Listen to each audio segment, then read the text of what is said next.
नमस्कार दोस्तों, फाइनेंशियली मालविया जी में आपका एक बार फिर स्वागत है। आइए आज बात करते हैं सेक्टरल फंड और थीमेटिक फंड्स की।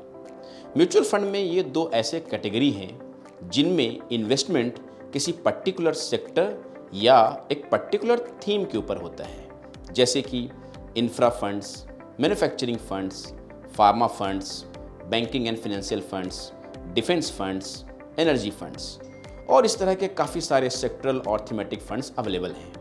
अगर पिछले 2 महीने का एम्फी का डाटा देखा जाए तो सेक्टरल और थीमेटिक फंड्स में म्यूचुअल फंड्स में इनफ्लो काफ़ी ज़्यादा हुए हैं, यानी इन्वेस्टर्स का खिंचाव इन दो पर्टिकुलर सेक्टरल और थीमेटिक फंड्स में काफ़ी ज़्यादा हुआ है। सवाल ये उठता है कि क्या आपके पोर्टफोलियो में सिर्फ सेक्टरल और थीमेटिक फंड्स होने चाहिए, या अगर ये फंड्स आपके पोर्टफोलियो में हों तो उनका परसेंटेज क्या होना चाहिए, पेनिट्रेशन क्या होना चाहिए। सबसे पहले समझते हैं सेक्टरल फंड्स और थीमेटिक फंड्स में हम किस तरीके का रिस्क कैरी करते हैं।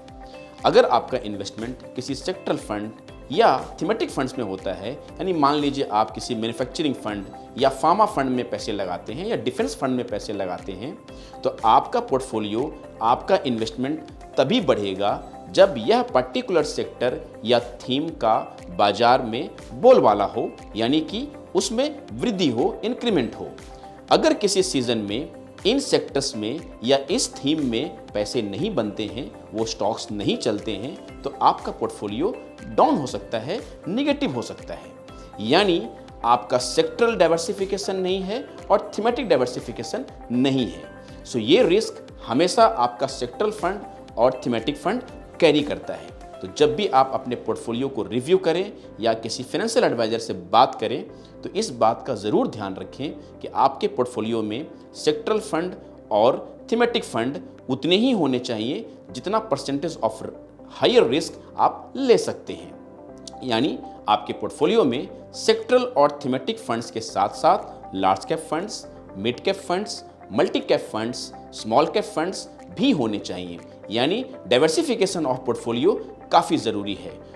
मेरे हिसाब से आपके पोर्टफोलियो में सेक्टरल और थीमेटिक फंड्स 30% से ऊपर पेनिट्रेटेड नहीं होना चाहिए। यानी अगर आप 100 रुपये का इन्वेस्टमेंट करते हैं म्यूचुअल फंड में, उसमें से 30 रुपये से ज़्यादा इन्वेस्टमेंट किसी पर्टिकुलर सेक्टरल या थीमेटिक फंड में नहीं होना चाहिए। बाकी पैसे आप लार्ज एंड मिड कैप में, मल्टी कैप में, फ्लेक्सी कैप में या स्मॉल कैप में लगा सकते हैं। Depends on your time horizon, your risk appetite. Mutual fund में इन्वेस्टमेंट के पहले स्कीम से रिलेटेड सारे रूल्स, सारे टर्म्स एंड कंडीशन, सारे रिस्क को अच्छी तरह पढ़ लें, समझ लें, अपने रिस्क को समझ लें, या फिर किसी म्यूचुअल फंड एडवाइजर से संपर्क जरूर करें। जानकार बनिए, सुरक्षित रहिए। धन्यवाद।